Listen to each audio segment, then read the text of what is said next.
پانی کا تلا تم ہے جمیل، جس میں غلطاں ہیں ستارے یہ وہ قلزم ہے جمیل، اور جس میں غلطاں ہیں ستارے یہ وہ قلزم ہے جمیل، رنگ و بو کے جو کنایوں میں خرد گم ہے جمیل، شاعری اس پہ تبسم کا حقیقت ہے جمیل، شاعری اس پہ حقیقت کا تبسم ہے جمیل، اہل دانش ہے وہی، اہل بصائر ہے وہی، اور اس تبسم کو جو پہچان لے شاعر ہے وہی، اس تبسم کو جو پہچان لے شاعر ہے وہی، تو اس کو جانا ہے جذبات توہم سے پرے، اٹھنا خانہ اصوات و تکلم سے پرے، ظلمت و نور کے خاموش تلاطم سے پرے، وطن اس کا ہے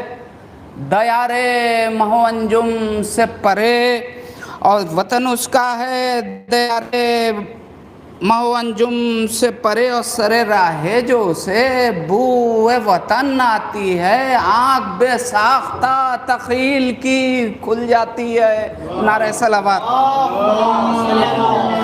آنکھ بے ساختہ تخیل کی کھل جاتی ہے، تو گوندھتا ہے رگ بلبل میں شرارے کوئی، ٹانکتا ہے طبق ماہ میں تارے کوئی، گن رہا ہے یم املاک کے دھارے کوئی، اور سمجھتا نہیں فطرت کے اشارے کوئی، دھوپ کیا کہتی ہے کیا کہتا ہے سایہ سمجھے، کون ہے جو مہ و انجم کا کنایا سمجھے، کون ہے جو مہ و انجم کا کنایا سمجھے، تو مجھ کو تسلیم ہے الفاظ کی دارائی بھی، دے اگر دیدہ ادراک کو بینائی بھی، اس کی تاثیر میں شدت بھی ہو گہرائی بھی، اس میں وسعت بھی ہو رفعت بھی ہو گہرائی بھی، شاعری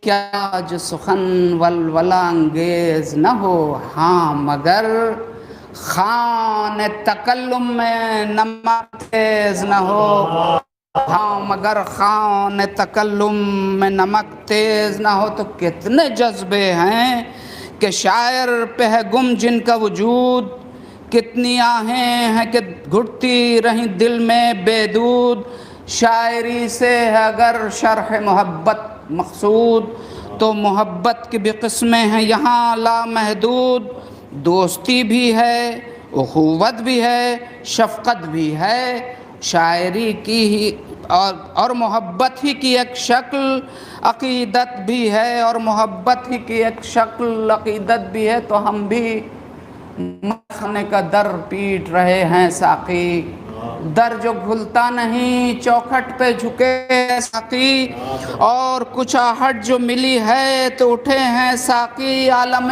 غور میں خاموش کھڑے ہیں ساقی، عالم غور میں خاموش کھڑے ہیں ساقی، صبح ہونے کو ہیں پلکیں نہیں جھپکی شب سے، اب بن پیے جھوم رہا ہے تیرا میکش، شب سے بن پیے جھوم رہا ہے تیرا شاعر کب سے، تو دے وہ بادا جو کبھی نوح کے طوفان میں بہا، دے وہ باد معاف کیجیے گا، دے باؤ کہ جسے غالب دانا نے پیا، وحشت و حشر نے چگ بست نے رسوا نے پیا، میر مومن نے پیا، آتش و سودا نے پیا، خم پہ منہ رکھ کے انیس سخن آرا نے پیا، خم پہ منہ رکھ کے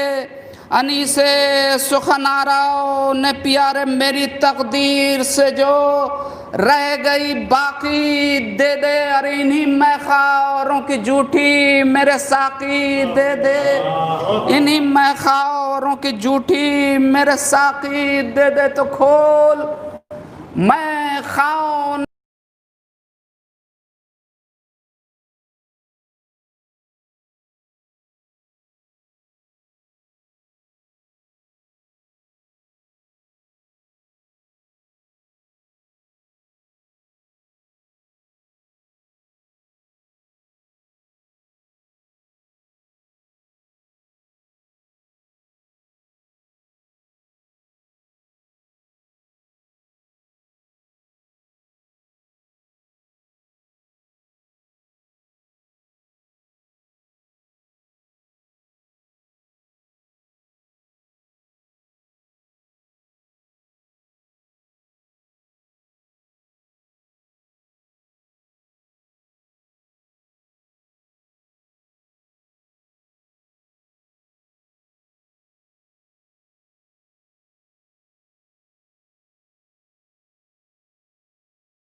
ساقی،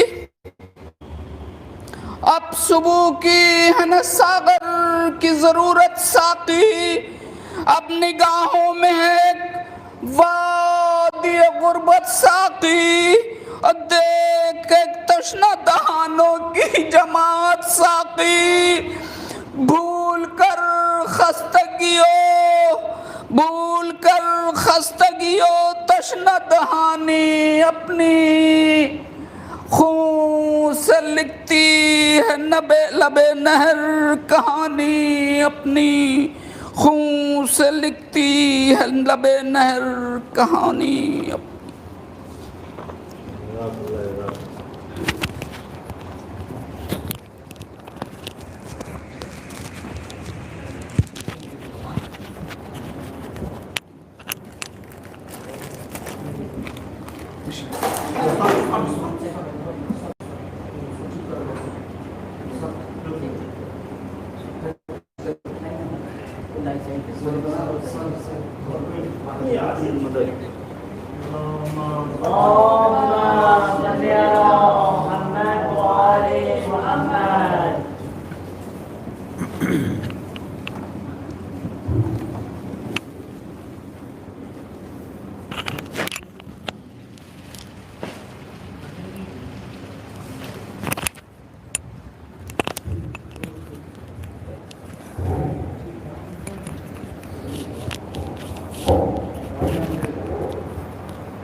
فاتحہ۔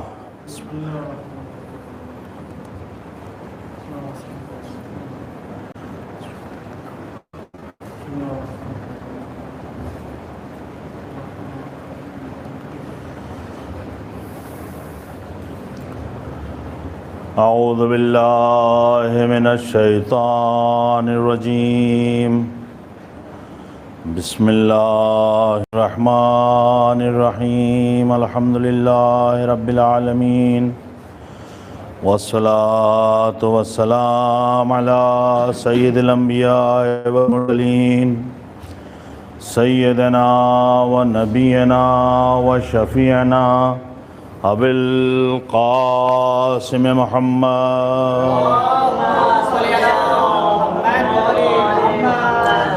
وعلى اہل بیت الطیبین الطاہرین المعصومین المظلومین ولعنۃ اللہ علی اعدائہم اجمعین من یومنا ھذا الی قیام یوم الدین، اما بعد فقد قال رسول اللہ صلی اللہ علیہ وآلہ، بسم اللہ الرحمن الرحیم، یا علی اذا رأیت الناس یشتغلون بالفضائل فاشتغل انت بالفرائض، وَإِذَا رَأَيْتَ النَّاسَ يَتَوَسَّلُونَ بِخَلْقٍ فَتَوَسَّلْ أَنْتَ بِخَالِقٍ، وَإِذَا رَأَيْتَ النَّاسَ يَشْتَغِلُونَ بِتَزْيِينِ الدُّنْيَا فَاشْتَغِلْ أَنْتَ بِتَزْيِينِ الْآخِرَةِ، وَإِذَا رَأَيْتَ النَّاسَ يَشْتَغِلُونَ بِكَثْرَةِ الْعَمَلِ فَاشْتَغِلْ أَنْتَ بِصَفْوَةِ الْعَمَلِ۔ صلوات پڑھنے پر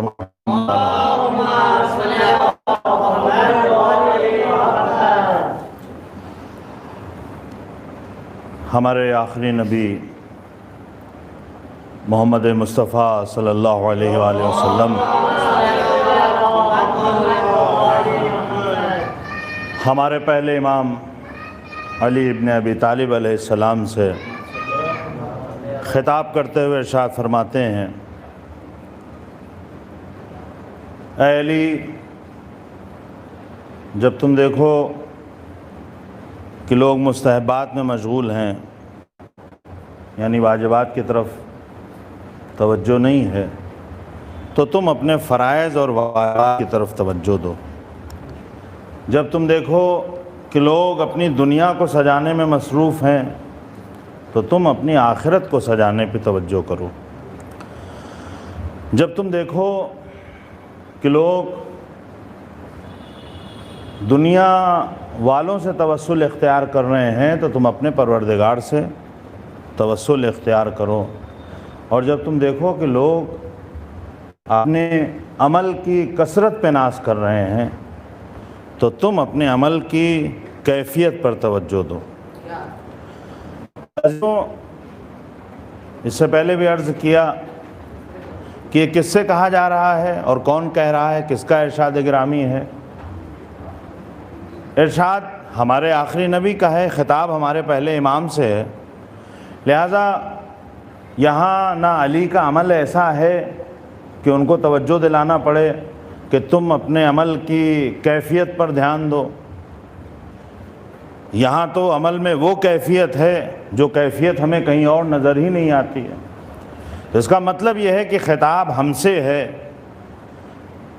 گویا یہ کہا جا رہا ہے کہ اے علی والوں, اے نبی والوں, تم اپنے عمل کی کثرت پہ ناز نہ کرو بلکہ اپنے عمل کی کیفیت کو دیکھو.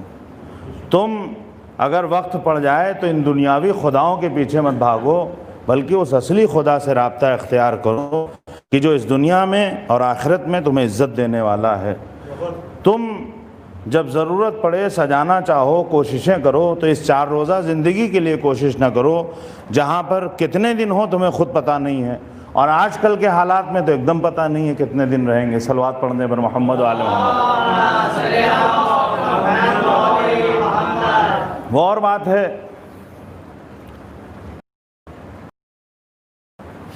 کہ جب حالات خراب ہوتے ہیں تو کچھ لوگ بہت زیادہ ڈر جاتے ہیں. تو بہت زیادہ ڈرنا بھی نہیں چاہیے. اور کچھ لوگ بہت لاپرواہ ہو جاتے ہیں تو یہ لاپرواہی بھی صحیح نہیں ہے. اور جب مجلس اور ماتم کی بات آتی ہے تو بعض جگہ حماقت کو شجاعت کا نام دے دیا جاتا ہے, اور آدمی یہ سوچتا ہے کہ ہم اس عمل کے ذریعے اپنی عقیدتوں کا اظہار کر رہے ہیں, اپنی مولائیت کا اظہار کر رہے ہیں, اپنے حسینی ہونے کا اظہار کر رہے ہیں, اپنے کربلائی ہونے کا اظہار کر رہے ہیں. لیکن یہ بات ثابت ہے, لکھی ہوئی ہے, ایک دم پکی بات ہے کہ مومن بے وقوف نہیں ہوتا ہے. مومن بے وقوف نہیں ہوتا ہے, مومن نادان نہیں ہوتا ہے. المومن مومن ہوشیار کو کہتے ہیں. اگر ہوشیاری میں کمی آئی تو ایمان میں اضافہ نہیں ہوگا بلکہ ایمان میں کمی ہو جائے گی. صلوات پڑھنے پر محمد والے مومن ہوشیار ہوتا ہے. لا یلدغ المومن من جوہر مرتین. مومن کو ایک ہی سوراخ سے 2 بار ڈسا نہیں جا سکتا ہے, یعنی ایک ہی وے میں ایک ہی طرح سے 2 بار دھوکہ آپ نہیں دے سکتے. ایک بار وہ دھوکہ کھا جائے گا, دوسری بار وہ دھوکہ نہیں کھائے گا, کیونکہ وہ مومن صاحب فراست ہوتا ہے, مومن صاحب بصیرت ہوتا ہے, مومن صاحب شجاعت ہوتا ہے. لہذا جہاں ایمان ہے, جتنا ایمان درجہ کمال پر ہے اتنا ہی زیادہ وہ انسان بھی عقل مند ہے, کیونکہ اس کا مومن ہونا ہی اس کی عقل مندی کی دلیل ہے. ورنہ بے وقوف ہوتا تو کسی اور راستے پہ چل پڑتا. ہمارے یہاں صرف آستھا کی بات نہیں ہوتی ہے, ہمارے یہاں صرف آستھا کی بات نہیں ہوتی ہے, ہمارے یہاں اندھ بھکتی نہیں ہے, ہماری آستھا دلیل مانگتی ہے. اگر آستھا ہے اور دلیل نہیں ہے اس آستھا کے لیے, آستھا یعنی عقیدت, بہت سی جگہ کہہ دیا کہ بھائی ہماری آستھا یہ ہے. ہم جس ماحول میں رہ رہے ہیں وہاں آستھا کی بار بار بات کی جاتی ہے, آستھا یعنی عقیدت. ہماری آستھا اور دنیاوی آستھا میں فرق یہ ہے کہ ہماری آستھا دلیل مانگتی ہے. اگر اپنے عقیدت پر دلیل نہیں ہے تو پھر ایسی آستھا سے ہمیں کوئی سروکار نہیں ہے, کہ ہماری عقیدت ہی وہ ہے کہ جو ہمیں اس لائق بناتی ہے کہ مقام عمل میں ہم دلیل پہ دلیل لے کے آتے ہیں. صلوات پڑھتے ہیں بر محمد والے محمد. لہذا جو مومن ہے وہ ہوشیار ہے, وہ بیوقوف نہیں ہے, وہ عقل مند ہے. لہذا وہ شجاعت کا مظاہرہ کرتا ہے، بیوقوفی کا نہیں. اور شجاعت اور بیوقوفی میں بہت فرق ہوتا ہے. وہ اور بات ہے کہ حالات ایسے ہیں، کچھ لوگ بعض چیزیں تاریخ میں ملتی ہیں. جناب لقمان کا بڑا نام ہے، حکیم تھے. ان کے بارے میں ملتا ہے کہ وہ کسی بستی میں جہاں پر تھے ایک زمانے میں، وہ ایک اور حکیم تھا، اس کا نام تھا کمون.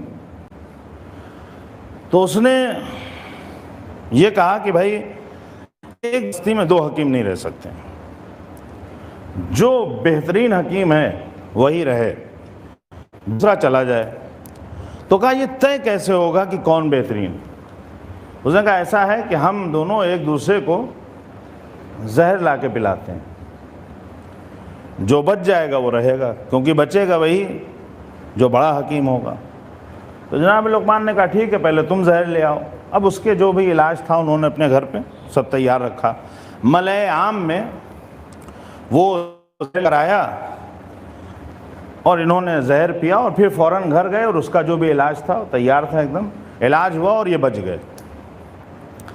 اب یہ ہوا کہ اس کو کب آپ زہر دیں گے؟ تو انہوں نے کہا ہمیں 40 دن کا وقت چاہیے، 40 دن ہمیں وقت چاہیے.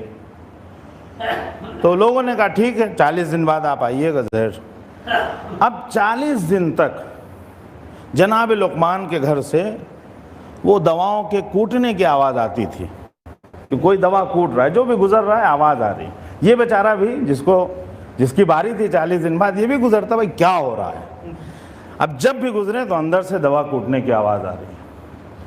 اب یہ سوچ رہا ہے کہ بھیا ہمارے زہر سے تو یہ بچ گیا، یعنی حکیم ہے ٹھیک ٹھاک، اور اب 40 دن کا ٹائم لیا ہے، تو اس کا مطلب یہ ہے کہ بہت ہی خطرناک زہر تیار ہو رہا ہے. 40 دن تک صرف یہ صدائیں سنتا رہا. پوری بستی میں ہر طرف، ڈاکٹر صاحب تشریف فرما ہے، کریں گے نتیجے کی، کہ ہر طرف لوگوں میں ایک شور ہے کہ بھائی لقمان کے ہاں بہت ہی خطرناک زہر تیار ہو رہا ہے. اور جو بھی گزر رہا ہے وہ آواز آ رہی ہے دوا کے کوٹنے کی. 40ویں دن سب لوگ جمع تھے. اب یہ حکیم جو گیا ہے بیچارہ دوسرا، تو اس کے پہلے سے بخار چڑھا ہوا تھا، پیروں میں اس کے پہلے سے لرزش تھی، ڈر رہا تھا وہ. لیکن اب چونکہ سب کے سامنے بات ہوئی تھی، اب یہ گئے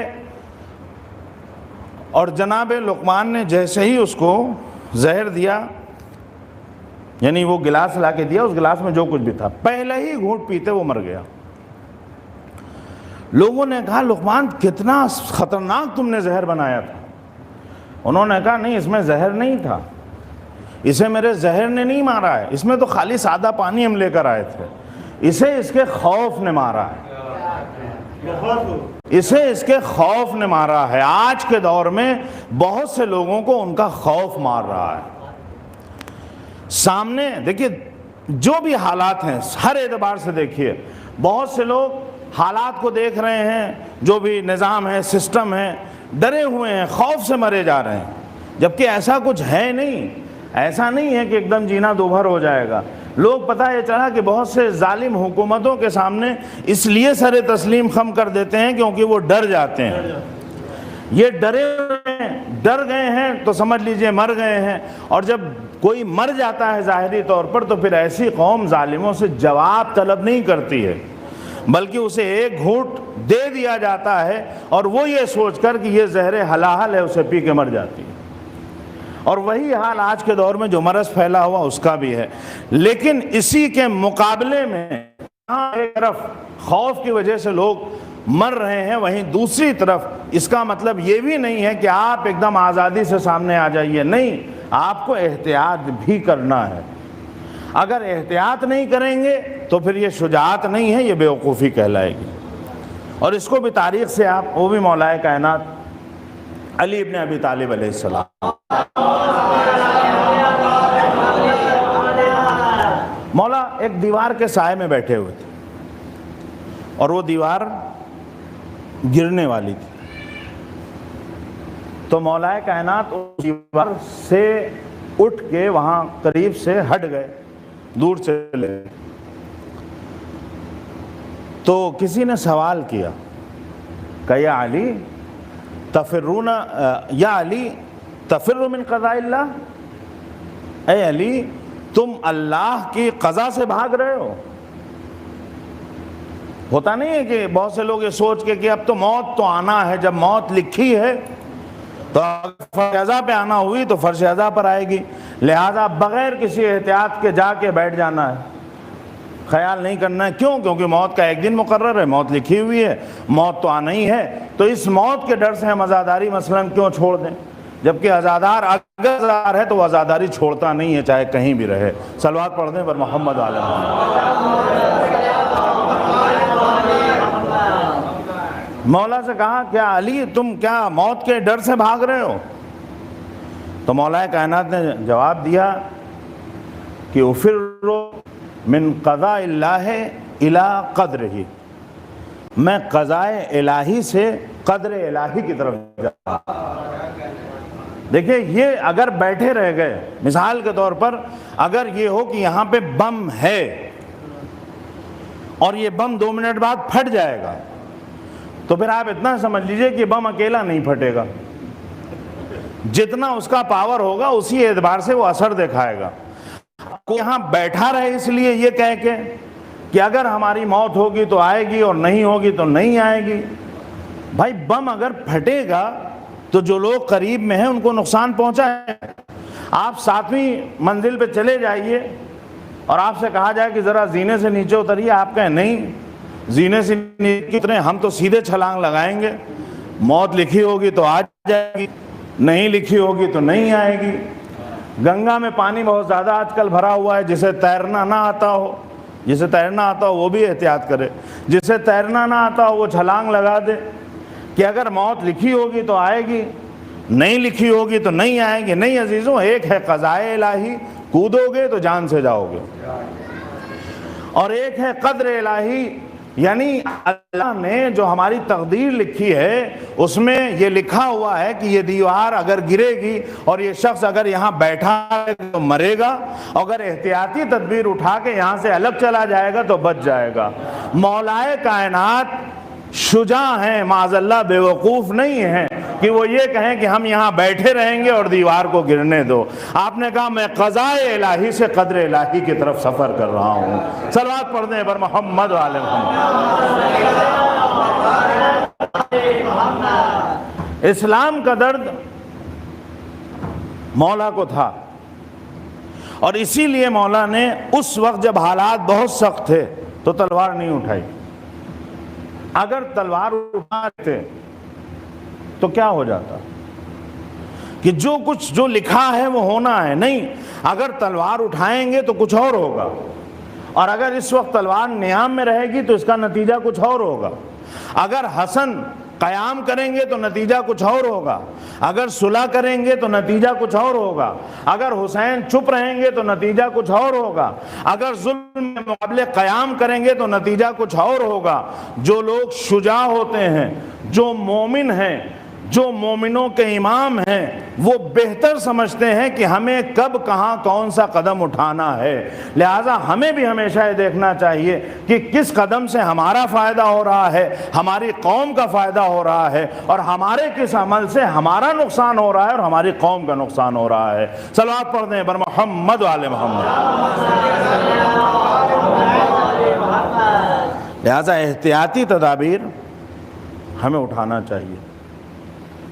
احتیاط اپنی حد تک جتنی احتیاط ہے وہ ہمیں کرنا ہے، اور اس احتیاط کے ساتھ ہم زندگی بھی گزار رہے ہیں، تو زندگی میں عزاداری بھی ہے، اور زندگی میں مجلسیں بھی ہیں، ماتم بھی ہے، تمام دوسرے امور ہیں، سب انجام دیے جا رہے ہیں، تو اس کو بھی ہم اسی احتیاط کے ساتھ انجام دیں گے۔ کبھی بھی کسی کو بھڑکانے کی کوشش نہ کی جائے۔ اکثر ہوتا ہے جوان جو ہوتے ہیں وہ بھڑک جاتے ہیں، آپ کہیے کہ نہیں اگر مولائی ہو تو آج روڈ پہ ماتم کرنا ہے، نہیں، روڈ پہ ماتم کر کے اس وقت آپ دین کو فائدہ نہیں پہنچائیں گے، کہ اپنی قوم کو ذلیل کروائیں گے، کیونکہ وقت کا تقاضا یہ نہیں ہے، مصلحت یہ نہیں ہے۔ اگر مصلحتوں کے اعتبار سے ہمارے مولائے کائنات چل سکتے ہیں تو پھر آپ کیوں نہیں چل سکتے ہیں؟ صلوات پڑھ دیں بر محمد وآل محمد۔ یہی فرق ہے بابصیرت لوگوں میں اور بے بصیرت لوگوں میں، یہی فرق ہے، اور یہ بہت بڑا فرق ہے۔ جوان کسی کو بھڑکانا بہت آسان ہے۔ جوانوں کے لیے مولا کائنات نے ارشاد فرمایا کہ جوان ہوتے ہیں ان کے دل ان نئی زمینوں کی طرح ہوتے ہیں جن پر ابھی کوئی فصل بوئی نہیں گئی۔ مولا کائنات کا ارشاد گرامی ہے کہ ان کا دل ان زمینوں کی طرح ہوتے ہیں کہ جن پر کوئی فصل بوئی نہیں گئی، اور ان پر جیسی فصل لگا دی جاتی ہے ویسی فصل اگ جاتی ہے۔ ہمارے یہاں کیا ہوتا ہے کہ اگر فصل لگانے والا کسان اچھا ہے، پڑھا لکھا ہے، سمجھدار ہے، تجربے کار ہے، تو وہ ویسی فصل لگائے گا۔ اور بعض لوگ ایسے بھی ہوتے ہیں کہ جنہیں کاٹے بونے کا شوق ہوتا ہے۔ تو یہ جوان ہے آپ کے پاس، اب آپ کے اختیار میں اگر جوان آ گیا، بہت سے لوگ یہی کرتے ہیں، جوانوں کو گمراہ کرنا بہت آسان ہے، جوان کو گمراہ کرنا بہت آسان ہے، کیونکہ وہ جوان کچھ کرنا چاہتا ہے، آگے بڑھنا چاہتا ہے، اس کے پاس جوش ہے، ولولہ ہے، طاقت ہے۔ اس جوش، ولولے اور طاقت کا مثبت استعمال بھی ہو سکتا ہے، منفی استعمال بھی ہو سکتا ہے۔ اگر راہبر صحیح ہے تو یہ منزل تک پہنچ جائے گا، اور اگر راہبر صحیح نہیں ہے تو یہ بھاگے گا تو بہت اسپیڈ سے، لیکن منزل سے دور ہی ہوتا جائے گا۔ کیونکہ جب انسان کا راستہ صحیح نہ ہو، راہبر صحیح نہ ہو، تو اس کی اسپیڈ اسے منزل سے دور کرتی ہے، اسے منزل کے قریب نہیں لے جاتی۔ لہذا بہت اہم ہے جوانوں کو، اور جو لوگ جن کے گھروں میں یہ جوان ہیں انہیں خیال رکھنا چاہیے کہ ہمیں جوانوں پہ زیادہ توجہ بھی دینا ہے۔ خود ہمارے امام معصومین نے باقاعدہ ارشاد فرمایا ہے کہ ان جوانوں پہ خصوصی توجہ دینا چاہیے، ان کے اندر جذبہ ہوتا ہے۔ اور جوان پر محنت کرنے کا ایک نتیجہ یہ بھی، جیسے مثال کے طور پر ایک جوان ہے، بھی 30 سال کا ہے، آپ نے اس کو کسی پر، یہ 20 سال کا ہے، اس کو آپ نے راہ راست پر لگا دیا، تو اب آگے آپ کی قوم کے تقریباً 50 سال محفوظ ہیں، تقریباً 50 سال محفوظ ہیں، اور ایک ہم ہیں مثلا زندگی بھر گناہ کرتے رہے، اور 70 سال کے جب ہوئے تب خیال آیا کہ کوئی خدا بھی ہے، نماز بھی ہے، اللہ بھی ہے، اور پھر اس کے بعد ہم نے پیسے جمع کیے یا پہلے سے جمع تھے، حج کرائے، زیارت کرائے، سب کچھ ہم کر لیں گے، لیکن اس سماج کو ہم کتنا ٹائم دیں گے؟ صرف 5 یا 10 سال۔ یعنی جو بزرگ سدھرتا ہے وہ اگر سدھر بھی جائے تو وہ بہت کچھ قوم کو دے نہیں پاتا اس اسٹیج میں، لیکن اگر جوان صحیح وقت پر سدھر جائیں تو یہی جوان ہیں جو قوم میں انقلاب لے کر آتے ہیں۔ اور اسی لیے امام خمینی علیہ الرحمہ نے جوانوں پہ بہت زیادہ توجہ کی تھی۔ اور آپ اگر شہداء کو دیکھ لیں، جو جنگ کرنے والے جو ویڈیوز موجود ہیں، اس میں آپ دیکھیں گے کہ بہت کم سن جوان، یعنی جن کا 14، 15، 16 سال کی عمر ہے، وہ محاذ پہ نظر آ رہے ہیں، وہ ہر میدان میں نظر آ رہے ہیں۔ گویا انہوں نے معصومین نے جو بتایا تھا اس پر عمل کر کے دکھایا کہ اگر جوانوں پہ کام کیا جائے تو اس طرح سے انقلاب آتا ہے۔ صلوات پڑھتے ہیں بر محمد وعلی محمد۔ ویسے یہ جملہ جو ہے اب جو میں کہہ رہا ہوں، یہ کہنے کو ہے، یہ نہیں ہے کہ 100% ایسے ہی ہوتا ہے۔ جوان جو انقلاب ہے اس کا تعلق اکثر جوانوں سے ہوتا بھی ہے۔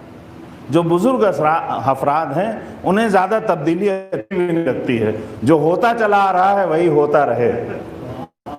اگر آپ کچھ نیا کرنا چاہیں گے تو پھر اس میں یہی ہوتا ہے، سب سے پہلے بزرگ آگے آتے ہیں، نہیں یہ یوں ہوتا ہے تو بس یوں ہی ہوتا رہے۔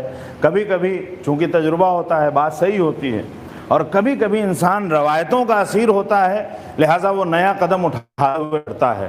نیا قدم اٹھانے کے لیے جوش چاہیے، طاقت چاہیے، اور جو وقت کے تقاضے ہیں ان کی سمجھ ہونا چاہیے۔ اگر دنیا ترقی کر جاتی ہے تو بہت سی ایسی چیزیں ہیں کہ جو نئی جنریشن ہے اسے سمجھ میں آتی ہے، جو پرانی جنریشن ہے اسے نہیں سمجھ میں آتا ہے۔ ابھی آپ کہہ دیں کسی بزرگ سے کہ جو موبائل لگا ہوا ہے اس سے یہ ہو رہا ہے وہ ہو رہا ہے، جس کو بہت زیادہ ان سب چیزوں میں دلچسپی نہ رہی ہو تو اس کے لیے سمجھنا مشکل ہو جائے۔ اور یہ ایسی بات نہیں ہے کہ میں یہاں کے کسی خاص آدمی کے لیے کہوں یا اپنے لوگوں کے لیے، بلکہ آج کے دور میں بہت سی کتابیں ہیں، یعنی تقریباً جتنی بھی کتابیں ہیں، ہمارے جو منابع ہیں، جو اصلی کتابیں ہیں، وہ ساری کتابیں ڈیجیٹل طور پر موجود ہیں۔ ایران میں باقاعدہ نور کر کے ادارہ ہے، انہوں نے ساری کتابیں، آپ چاہیے گا کہ حدیث کی کتابیں، تو جتنی حدیث کی اپنی کتابیں سب مل جائیں گی، آن لائن موجود ہیں، یا ان کی ہارڈ رہتی ہے اس میں سب موجود ہیں۔ آپ تاریخ کی کتاب لکھنا چاہیے گا، وہ ساری مل جائیں گے۔ تو جو سب سے پہلے وہاں ایک جوان تھے، عالم دین بھی تھے اور یہ سب اس لائن میں بھی تھے وہ، تو وہ جاتے ہیں وہاں، ایک آیت اللہ تھے ان کے پاس، اور انہوں نے کہا کہ ہمیں آپ کی مدد چاہیے، اور اگر ہم اس کتاب کو اس طرح سے کمپیوٹرائز کر دیں گے تو بڑی آسانی ہو جائے گی۔ انہوں نے کہا کیا ہو جائے گا؟ انہوں نے کہا جیسے آپ کوئی عبارت بتائیے، آپ کو پوری کتاب رٹی ہوئی ہے، اور میں یہ بتا دوں گا کہ یہ عبارت کہاں کہاں پر آئی ہے اور کون کون سے پیج پہ۔ انہوں نے فوراً کہا یہ عبارت، اس نے ڈھونڈ کے فٹاک سے دیا، مثلاً 1000 صفحے کی کتاب ہے، اور یہ فوراً ڈھونڈ کے کہا کہ یہ عبارت آپ کے فلاں صفحے پر ہے۔ کچھ اور کہا، انہوں نے فوراً ڈھونڈ کے دیا۔ تو وہ آیت اللہ یہ فرماتے ہیں کہ مجھے سمجھ میں تو نہیں آ رہا ہے کہ یہ کیا ہو رہا ہے، لیکن جو ہو رہا ہے وہ بہت اچھا ہے، جتنی بھی ضرورت ہے پیسے لے لو، لیکن اس کام کو آگے بڑھانا چاہیے۔ آج آپ دیکھیے گا تو بہت سے لوگ مختلف دنیا میں ادھر ادھر ہیں، ان کے پاس ظاہری کتب خانہ نہیں ہے، لیکن ایک منٹ میں ہزاروں اور لاکھوں کتابیں ان کے دسترس میں ہیں۔ یہ علم نے ترقی کی ہے لیکن انداز بدل دیا ہے۔ صلوات پڑھ دیں بر محمد و آل محمد۔ لہذا کبھی کبھی جو نئی جنریشن ہے، اگر وقت کے تقاضوں کے تحت آگے بڑھ رہے ہیں اور کچھ لوگ نئے آئیڈیا لے کر آتے ہیں، کچھ ترقی ہوتی ہے، تو ہمیں اس کا خیال رکھنا چاہیے، کیونکہ جوان ہر قوم کا، ہر ملت کے، ہر قبیلے کا سرمایہ ہے، اور اس سرمایہ کی حفاظت کرنا ہماری ذمہ داری ہے، بھی ہماری ذمہ داری ہے، اور ان کی نگرانی بھی کرنا چاہیے۔ یعنی یوں ہی نہیں ہے کہ آپ اپنے بچہ جوان ہے تو اسے یوں ہی چھوڑ دیجیے، آپ کو اس کی حفاظت بھی کرنا ہے اور اس کی نگرانی بھی کرنا ہے۔ صلوات پڑھ دیں بر محمد و آل محمد۔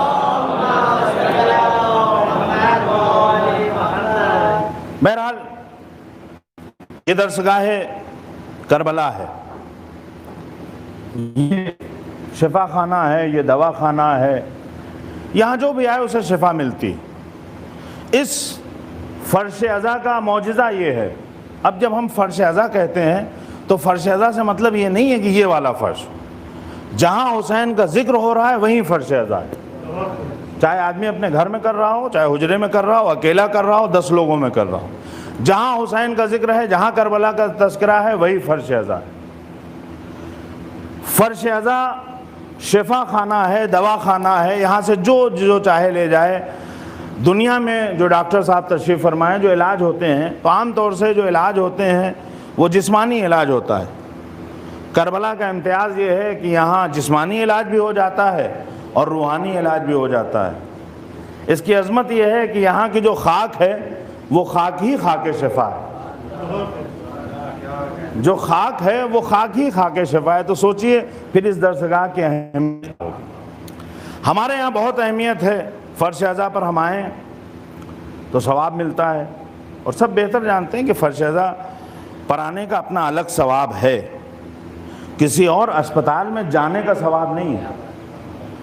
اور اسپتالوں میں جانے سے اگر چلے جائیے تو اکثر عذاب پڑ جاتا ہے، ڈاکٹر صاحب بہرحال سامنے اور بھی لوگ ہوں گے، لیکن اکثر یہ ہوتا ہے وہ بیچارہ یہ سوچتا ہے ہم یہاں آ کیوں گئے، اور آج کے جو حالات ہیں اس میں تو جلدی کوئی جانا بھی نہیں چاہتا ہے، بھلے ہی وہ بیمار کیوں نہ ہو، کیونکہ اسے پتہ ہے کہ جتنی پریشانی ہمیں یہاں ہو رہی ہے اس سے زیادہ وہاں پریشان کیا جائے۔ یہ سسٹم کی خرابی ہے، لیکن یہاں سے ہمیں شفا ملتی ہے۔ اور کچھ لوگ ایسے ہیں کہ جو اس فرش ازا سے دور رہتے ہیں۔ آپ یہ بتائیے، اگر کچھ لوگ بیمار ہیں، مریض ہیں، ایک معاشرہ ہے، ایک سماج ہے، اس میں لوگ بیمار ہیں، مریض ہیں روحانی اعتبار سے، انہیں ضرورت ہے علاج کی، انہیں ضرورت ہے شفا کی۔ کس کو شفا ملے گی؟ جو اسپتال جائے گا۔ جو گھر میں بیٹھا رہے گا اس کو شفا نہیں ملے گی۔ بس یہی معاملہ ذکر حسین کا ہے، یہی معاملہ کربلا کا ہے۔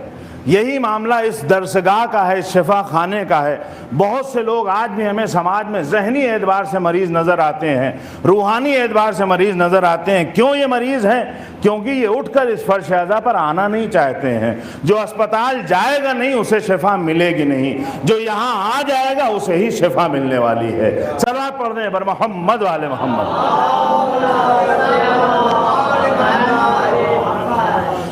لیکن عزیزوں ایک چیز اور ہے، یہ کسی کا بہرحال نقطہ ہے، اس میں تھوڑا سا اضافہ میری طرف سے ہے کہ ایک چیز اور ہے کہ شفا کسے ملے گی؟ جو یہاں آئے گا۔ دیکھیں یہاں جو آتا ہے ثواب ہے آنے کا، فرش اعضا پر آنے کا، بیٹھنے کا ثواب اپنی جگہ ہے، لیکن مکمل طور سے کسے فائدہ ہوگا، پوری طرح سے کون شفا یاب ہوگا؟ اب یہ ڈاکٹر صاحب ہیں، چونکہ ڈاکٹر کی بار بار بات ہوئی ہے، ڈاکٹر صاحب ہیں، کسی نے ہم سے کہا کہ بہت مشہور ڈاکٹر ہیں، بڑے اچھے ڈاکٹر ہیں، آپ جائیے اور ان سے علاج کروائیے، جو بیماری ہے وہ آپ کی دور ہو جائے گی۔ ہم ان کے پاس آئے، بیٹھے، انہیں دیکھا، انہیں سنا اور پھر اس کے بعد واپس چلے آئے۔ ہم سے کسی نے کہا کہ اپولو چلے جائیے دہلی، وہاں بڑا اچھا علاج ہوتا ہے، ہم اپولو گئے، جو دوسرے مشہور اسپتال ہیں وہاں گئے، لیکن سارے اسپتالوں میں ہم گئے، بیٹھے، ڈاکٹروں کو سنا، لیکن ہم نے ان کے بتائے ہوئے نسخے پہ عمل نہیں کیا۔ یہ بتائیے اگر ہم آپ سے کہیں کہ میں گیا تھا وہاں اور اپولو میں آ گیا ہوں اور ڈاکٹر سے کو وہاں دیکھ لیا ہے اور دہلی تک میں اسپتال ہو کے چلا آیا ہوں، اور اس کے بعد وہ پوچھے کہ انہوں نے جو علاج بتایا تھا تم نے اس پر عمل کیا یا نہیں کیا، تو آپ کہیں نہیں، نسخہ تو ہم نے ان سے لیا نہیں، ان کے جو نسخے تھے ہم نے اس پہ عمل کیا نہیں، تو آدمی یہی کہے گا کہ آپ سے بڑا بیوقوف انسان کوئی نہیں ہے کہ آپ کو اتنا اچھا موقع ملا تھا، اتنے اچھے ڈاکٹر ملے تھے، اتنا اچھا اسپتال ملا تھا، جب آپ وہاں تک گئے تھے تو جو نسخہ بتایا گیا تھا اس پر آپ کو عمل بھی کرنا چاہیے، کیونکہ اگر نسخے پہ عمل نہیں کیجئے گا تو آپ کو شفا نہیں ملنے والی ہے۔ بس عزیزوں یہی معاملہ اس شفا خانے کا بھی ہے۔ کچھ لوگ یہاں آتے ہیں اور بیٹھ جاتے ہیں، صرف بیٹھنے کا ثواب لے کر جاتے ہیں، لیکن اس طبیب نے جو نسخے بتائے ہیں، کربلا کے حکیم نے جو حریت کے نسخے لکھے ہیں، اگر ان پر عمل نہیں کیجئے گا تو حریت نہیں ملنے والی ہے۔ صلوات پڑھ دیں بر محمد وآل محمد۔ اور آنے والی نسل ہمیں یہی تانا دے گی کہ کیسے ہمارے بزرگ تھے کہ جن کے پاس اتنی عظیم درسگاہ تھی، اتنا عظیم طبیب تھا، اتنا عظیم ڈاکٹر تھا، انہوں نے وہاں یہ گئے بھی، بیٹھے بھی، لیکن اس طبیب سے کچھ حاصل نہیں کیا۔ اب آپ سوچئے اتنی مجلسیں ہوتی ہیں، لاکھ پابندی ہو، اس پابندی میں بھی آپ گن نہیں پائیے گا کہ دنیا میں کتنی مجلسیں ہو رہی ہیں، ہزاروں مجلسیں ہوتی ہیں، لیکن ہمارے یہاں تبدیلی کیوں نہیں آتی؟ جبکہ کہا یہ گیا ہے کہ اگر محرم اور سفر گزر جائے اور تمہارے اندر کوئی تبدیلی نہ آئے تو پھر تمہیں سوچنا چاہیے کہ آخر تم نے کیا کیا ان 2 مہینوں میں۔ یعنی محرم اور سفر انقلاب کا نام ہے، تبدیلی کا نام۔ اب آپ یہ دیکھیے کہ اتنی مجلسیں ہو جاتی ہیں لیکن ہم ویسے کے ویسے ہی ہیں، ویسے کے ویسے ہیں، وہیں کے وہیں ہیں، بلکہ کہیں کہیں اس سے اور پیچھے چلے گئے۔ کیوں ایسا ہے؟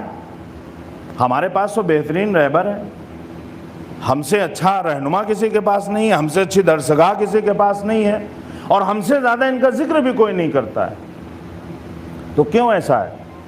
تو عزیزوں ایک چیز یہ ہے کہ اگر کوئی ڈاکٹر کے پاس آئے اور مریض ڈاکٹر کے پاس آئے اور آنے کے بعد یہ کہے کہ ڈاکٹر صاحب مجھے فلاں دوا دے دیجئے، میری طبیعت خراب ہے اور مجھے آپ فلاں دوا دے دیجئے،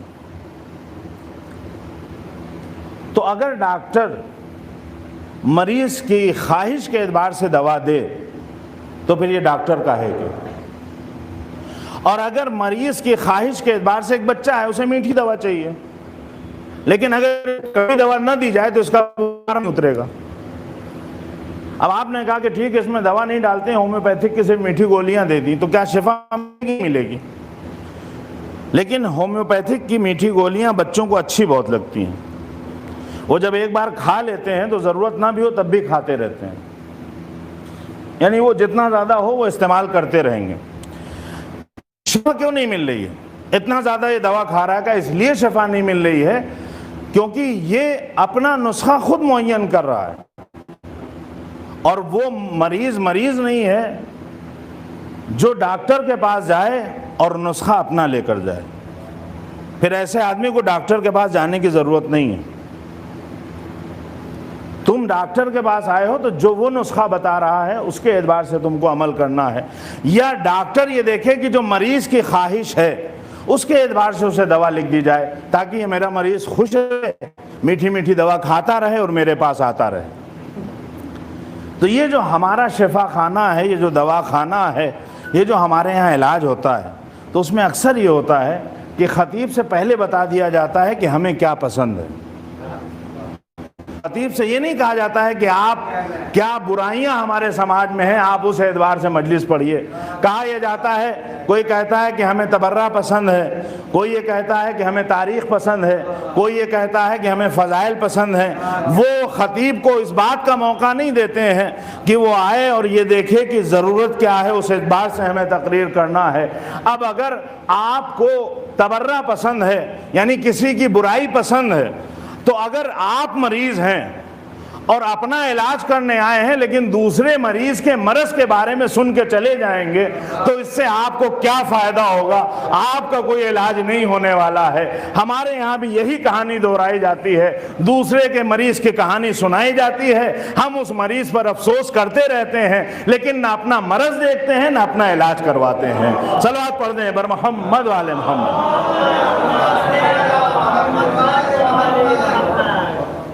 اور ہم یہ چاہتے ہیں، دیکھیے سامنے کی باتیں اور چھوٹی چھوٹی ہیں لیکن ایک دم کلیئر ہیں، اس میں سوچنے کی بھی ضرورت نہیں ہے. بچے کا ہم کو ایڈمیشن کروانا ہے، یہ کیا ہے؟ یہ درسگاہ ہے. درسگاہ ہے یعنی آتا ہے، بچہ آ سکتا ہے. آج کل حالات ایسے ہیں کہ آپ کہیں گے نہیں بچوں کو جتنا پرہیز کرایا جائے بہتر، لیکن جب مجلسیں ہوتی ہیں تو کوئی بچوں پہ پابندی ہے. جوان آ سکتے ہیں، کہا بالکل آ سکتے ہیں. بزرگ آ سکتے ہیں، کہا وہ اور شوق سے آتے ہیں، کوئی پابندی نہیں. یعنی یہ درسگاہ وہ ہے کہ جہاں بچے بھی آتے ہیں، جوان بھی آتے ہیں، بوڑھے بھی آتے ہیں، ادھیڑ بھی آتے ہیں. اچھا کہا کوئی مذہب کی قید ہے؟ کہا نہیں، شیعہ ہے وہ ہے، سنی ہے وہ بھی آ جائے، ہندو ہے وہ بھی آ جائے، سکھ ہے وہ بھی آ جائے، عیسائی ہے وہ بھی آ جائے، اور آتے بھی ہیں. اگر ہمیں اپنے بچے کو پڑھانا ہے تو جس اسکول میں ہم ایڈمیشن کرواتے ہیں، ہم آج جو اچھے اسکول ہیں آج کل، وہاں یہ دیکھا جاتا ہے کہ جو پڑھانے والا ہے اس کی تعلیم کیا ہے. اور صرف تعلیم نہیں دیکھی جاتی بلکہ دور حاضر میں اچھے اسکولوں میں پڑھانے والا کا کیریکٹر بھی دیکھا جاتا ہے.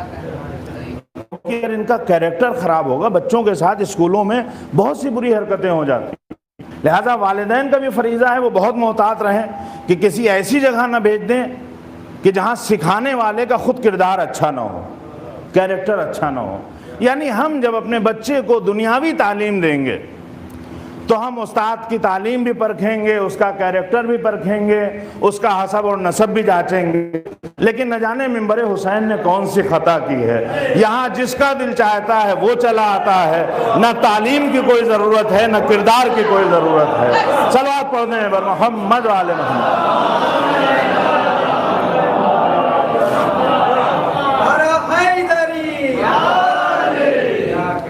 جو اتنی عظیم درسگاہ ہے، جب اتنی عظیم درسگاہ ہے تو پھر آپ اس عظمت کو برقرار رکھیے. اگر ہم اس عظمت کو برقرار رکھیں گے تو پھر ہمارے پاس ممبر تو رہے گا، مجلسیں تو رہیں گی، لیکن ہم وہیں کے وہیں رہیں گے. کیوں؟ کیونکہ ہمارا سب سے بہترین ہتھیار یہی ممبر تھا. اور یہ نہیں ہے کہ آپ یہ سوچیں کہ ایسا حالات کی وجہ سے ہو گیا، نہیں، باقاعدہ ممبر کو ٹارگٹ کیا جاتا ہے، عزاداری کو ٹارگٹ کیا جاتا ہے. جو چیز کسی قوم کو سدھار سکتی ہے، اس قوم کے جو دشمن ہیں ان کی ہمیشہ کوشش یہ ہوتی ہے کہ ایسے لوگ لاؤ کہ جو اس نظام کو درہم برہم کر دیں. اسی لیے ہمارے دشمنوں کے نشانے پر ہماری مرجعیت بھی رہتی ہے اور ہماری عزاداری بھی رہتی ہے. کیوں؟ کیونکہ اگر یہ چیز ان کے پاس رہیں گی تو پھر یہ کامیاب قوم بن جائیں گے. اور ہماری قوم سے دنیا کی دشمنی اتنی ہے کہ شاید پوری دنیا میں ہم وہ واحد قوم ہیں کہ جس کے خلاف سب سے زیادہ قتل کے فتوے دیے گئے ہیں. دنیا میں اور کوئی قوم نہیں ہوگی کہ جس کو دیواروں پہ لکھ دیا جائے کہ یہ کافر ہیں انہیں قتل کرو. سب سے زیادہ ہمارے قتل کے فتوے دیے گئے ہیں. لیکن امام حسین کی کربلا نے ایسا عظیم درس دیا ہے، ایسا کارنامہ ہے کہ جو اس مکتب کے پروردہ ہمارے ہیں، جن کو ہر قدم پہ یہ کہا جاتا ہے کہ یہ لوگ واجب القتل ہیں، انہیں مار دینا چاہیے، انہیں قتل کر دینا چاہیے، اور قتل کیا بھی جاتا ہے. سب کچھ ہوتا ہے. ہمارے مقدسات کی توہین کی جاتی ہے، ہمارے روزوں پہ حملہ کیا جاتا ہے، ہمارے ناموس کو نشانہ بنایا جاتا ہے، ہماری مسجدوں میں بم رکھے جاتے ہیں. اتنا سب کچھ ہونے کے بعد بھی اگر کوئی کربلا کی جھلک دیکھنا چاہتا ہے تاکہ ہمارے مراجع کے کردار میں دیکھ لے، اعلان یہی ہوتا ہے کہ یہ جو ہمارے قتل کا فتویٰ دے رہے ہیں تم انہیں دشمن نہ سمجھو، یہ ہماری جان ہے، ہمارا نفس ہے، ہمارا خون ہے. جیسے اپنے جان کی حفاظت لازمی ہے ویسے ان کے جان کی بھی حفاظت لازمی ہے. کربلا کا درس ہی یہ ہے، یہاں جان بچائی جاتی ہے، جان نہیں جاتی ہے. صلوات پڑھ دیں بر محمد و آل محمد. لہذا عزیزوں، اگر ہم اس درسگاہ کو صحیح طریقے سے آگے بڑھاتے ہیں تو ہماری قوم کا مستقبل روشن ہے، ہماری آزاداری کا مستقبل روشن ہے. ورنہ میں نے اس سے پہلے بھی عرض کیا، ورنہ اب ہمارے ممبروں سے کیسے کیسے واقعات نقل کر دیے جاتے ہیں، کیسی کیسی باتیں کہ آپ جو بھی سنتا ہے، جو بھی اس طرح کی باتیں سنتا ہے، وہ سن کر ہی اس کو پتہ چل جاتا ہے کہ اس کی کوئی حقیقت نہیں ہے. ایسی ایسی چیزیں ممبروں سے بیان کی جاتی ہیں اور اسے بنام حسین اور کربلا کے نام سے اس طرح کی چیزیں بیان کی جاتی ہیں کہ دشمن یہ دیکھتا ہے کہ پہلے شیطان کا طریقہ یہی ہے کہ پہلے وہ آپ کے مقابلے میں آ کے آپ کو بھڑکانا چاہتا ہے، اور اگر آپ مقابلے میں اسے پہچان جاتے ہیں تو پھر وہ آپ کے صفوں میں گھس جاتا ہے، اور جب صفوں میں گھس جاتا ہے تو اسے پہچاننا بھی مشکل ہے اور اس کے وار سے بچنا بھی مشکل ہو جاتا ہے. پھر وہ بات تو ہماری ہی جیسی کرتا ہے لیکن بات صحیح نہیں کرتا ہے، غلط باتیں کر کے ہمیں غلط راستے پہ لے جاتا ہے. وہ ہمیں یہ بتائے گا کہ ہم بہت بڑے عزادار ہیں، ہم بہت بڑے مولائی ہیں، ہم بہت بڑے حسینی ہیں، لیکن اس کا عمل یہ رہے گا. آپ دیکھ لیجئے، چاہے اٹھا کے آج کل بھی آپ کی نگاہ میں جو ہیں بہت سے ایسے لوگ جو اس طرح کی باتیں کرتے ہوئے نظر آئیں گے، آپ ان کے ہاں سب سے پہلے ان کا علم اور ان کا کیریکٹر دیکھ لیجئے. آپ کو خود بخود پتہ چل جائے گا کہ کس کا راستہ حسین والا راستہ ہے اور کس کا راستہ حسین کے مقابلے والوں کا راستہ ہے. یہ سمجھنا بصیرت کی بات ہے، اور ایک مومن بابصیرت ہوتا ہے. لہذا ہمیں اس بات کو سمجھنا چاہیے. آپ سوچئے کہ واقعات کیسے گڑھے جاتے ہیں عقیدت کے اعتبار سے. میں چونکہ سنا ہے ایک دو واقعات، اور آپ سوچئے، بہرحال خوشی ہوتی ہے، مولا کی تعریف ہو رہی ہے، اور دنیا یہ چاہتی ہے جو ہمارے مخالف ہیں کہ کربلا کو اتنا زیادہ اس میں چیزیں لا کے ملا دو کہ اسے رامائن اور مہابھارت بنا دو، کہ جہاں خود ان کے بہت سے لوگوں کو ڈاؤٹ ہے کہ یہ صحیح بھی ہے کہ نہیں ہے، آخر میں اتنا ملاوٹ ہو جائے کہ آدمی جو آنے والی نسل ہے اسے خود شک ہونے لگے کہ یہ صحیح بھی ہے کہ نہیں ہے. واقعے کیسے بنائے جائیں گے؟ مثلا امام حسین کے حوالے سے، اور باقاعدہ پڑھے خطیب، اور یہ سب چیزیں پاکستان میں زیادہ ہوتی ہیں. اور چونکہ ہمارے یہاں بہت بڑے طبقے کا طریقہ کار یہ ہے کہ وہ پڑھ کے مجلس نہیں پڑھتے ہیں بلکہ سن کے مجلس پڑھتے ہیں. تو جب سن کے مجلس پڑھتے ہیں تو اگر ہندوستان والے کا سنیں گے تو سارے نقطے وہی ہیں جو آپ سنتے آ رہے ہیں، کچھ نئے کی تلاش میں تھوڑا دور جانا پڑتا ہے. صلوات پڑھنے بر محمد و آل محمد. کا شب عاشور امام حسین نے بلایا شمر کو، کہا ایسا ہے کہ ہم بیعت کرنے کے لیے تیار ہیں. تو اس نے کہا شرط؟ کہا بس ایک شرط ہے. اتنا سب کچھ ہو گیا ہے، آپ بیعت کرنے کے لیے نہیں تیار تھے، اب آپ تیار ہیں. کہا کیا شرط ہے؟ اب آپ دیکھیے کیسے واقعات گڑھے جاتے ہیں اور اس وے میں گڑھے جاتے ہیں جو ہماری عقیدت ہے. کہا ہم تیار ہیں، بس تم ہمیں ایک مشک پانی لا کے دے دو. اب اس کے بعد شمر نے کہا بھائی اس سے اچھا موقع کیا، جنگ میں نہیں کرنا پڑے گی اور بیعت کر لیں گے، سارا مسئلہ ہی حل ہے. تو ادھر آیا وہاں اور بتایا کہ بھائی امام حسین جو ہیں وہ بیعت کرنا چاہتے ہیں. کیا کہا ہے؟ کہا کہ انہوں نے کہا کہ ایک مشک پانی دو. کہا اتنے پہ حسین راضی ہو گئے؟ کہا ہاں حسین راضی ہے. کہا ایک مشک پانی لے آؤ. تو کہا جاؤ جلدی سے پانی فوجیوں کے خیمے میں جہاں بھی ہو لے جا کے دے دو. اب انہوں نے جو پڑھا صحیح سے ہمیں یاد بھی نہیں ہے، لیکن غالباً انہوں نے کہا کہ 70,000 خیموں میں اس نے تلاش کیا. 70,000 خیموں میں تلاش کیا.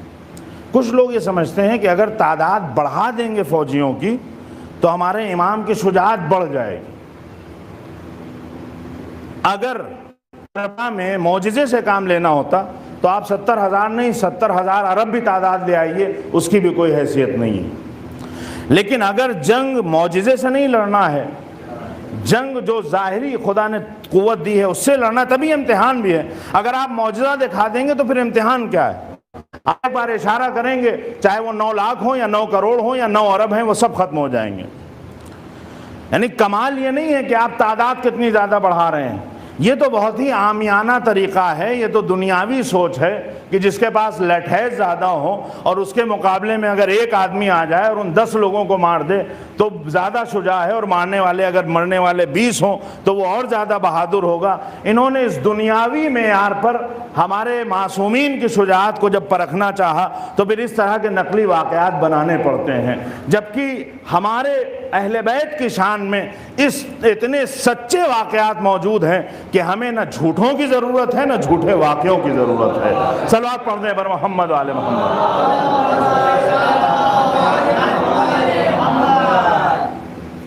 کہا 70,000 خیموں میں. اچھا 70,000 خیمے اگر کوئی کہہ رہا ہے تو یہ اس شمر کے پاس کون سا جو ہے براق ہے اور کون سا اس کے پاس ذوالجناح ہے؟ 70,000 خیمے میں ڈھونڈنے میں پانی ان کو 10-20 دن چاہیے. 70,000 خیموں میں نے ڈھونڈا، نہیں ملا. کہا خیموں میں پانی نہیں. کہا جاؤ دریا پہ، فرات ہے، بھر لو بغل سے. کہا یہ فرات پہ گیا اور جہاں مشک ڈال رہا ہے پانی سوکھ جا رہا ہے، جہاں مشک ڈال رہا ہے پانی سوکھ رہا ہے. واپس آیا، نے پھر بلوا بھیجا. کہا کیا ہوا، پانی نہیں لائے؟ تو اس نے کہا وہ پانی کہیں ہے ہی نہیں. اب ان کے جملے تھے تقریباً اسی ٹائپ کے کہ امام حسین نے مسکرا کے کہا کہ کیا تو سوچ رہا ہے کہ تو نے مجھ پر پانی بند کیا ہے؟ اب جو مجمع ہے وہ بہت خوش ہو گیا کہ بھائی یہ یہاں پہ مولا کا اعجاز ہے. اور یہ ہے واقعات اس طرح کے بنائیں اس وے میں جاتے ہیں. آج آپ سن رہے ہیں، آپ نے نہیں سنا ہے تو آپ کہیں گے کہ یہ گڑھا ہوا واقعہ ہے، لیکن جیسے جیسے وقت گزرتا جائے گا یہی واقعہ بہت سے ذاکرین کے لیے سہارا بن جائے گا. قوم ان کو اس پر داد دیتی رہے گی. جب جھوٹے واقعات پر داد دی جائے تو جھوٹے واقعات سچ میں آپ کی حالت نہیں بدل پائیں گے. اگر حالات بدلنے ہیں تو پھر حقیقت کا سامنا کرنا ہوگا. ہم سچے لوگوں کے ماننے والے ہیں، سچے لوگوں کی راہ پر چلنے والے ہیں. ان کے معجزات بیان کرنے کے لیے نہ جانے کتنی کتابیں ہیں، ان کا مطالعہ کر لیا جائے. بہت سے معجزات ہیں. جھوٹی کہانیاں گڑھنے کی ضرورت نہیں ہے. اگر جھوٹی کہانیوں کی آمیزش ہوتی رہے گی تو پھر یہ بھی ایک دن اسی طرح رامائن اور مہابھارت بن کر رہ جائیں گے کہ جنہیں اپنے بھی نہیں مانیں گے وہ سوال اٹھانے لگیں گے. صلوات پڑھ دیں بر محمد والے محمد. اور یہ سب یہ جتنی چیزیں ہیں سب سازشیں، یہ سب سازشیں ہیں، لیکن ایسی سازشیں ہیں جن ہمارے ساتھ گھل مل کر جا رہا ہے. اور پھر وقت بدلتے دیکھیے دشمن ہم لوگ نہیں ہے جو ہم لوگ پلاننگ کرتے ہیں. بہت سے واقعات ایسے ہیں کہ جس میں باقاعدہ لوگوں نے اور عمامہ لگائے ہوئے لوگ بھی دیکھیں. کہا بھیا یہ کون، یہاں تمہارا کیسا مدرسہ ہے؟ کہا یہ وہ جگہ ہے جہاں ہم عالم یہاں سے تیار کرتے ہیں، بھیجتے تمہارے یہاں. ممبر تمہارا ہوگا، عالم ہمارا ہوگا. ممبر تمہارا ہوگا، منصوبہ ہمارا ہوگا. پبلک تمہاری ہوگی، لوگ ہمارے ہوں گے۔ جہاں اس طرح کا کھیل کھیلا جاتا ہے وہاں بہت سی مشکلات پیدا ہوتی ہیں، لہٰذا ہمیں ہمیشہ اپنی بصیرت کا ہر دور میں امتحان لینا چاہیے کہ ہم کیسے لوگوں کو مان رہے ہیں، کن کے پیچھے چل رہے ہیں۔ اچھے اچھے جملے بول کر بہت آسانی سے لوگوں کو گمراہ کیا جا سکتا ہے، اس بات کا ثبوت کہیں اور نہیں، آج کے دور کا ہندوستان ہے۔ صلوات پڑھتے ہیں بر محمد و آل محمد۔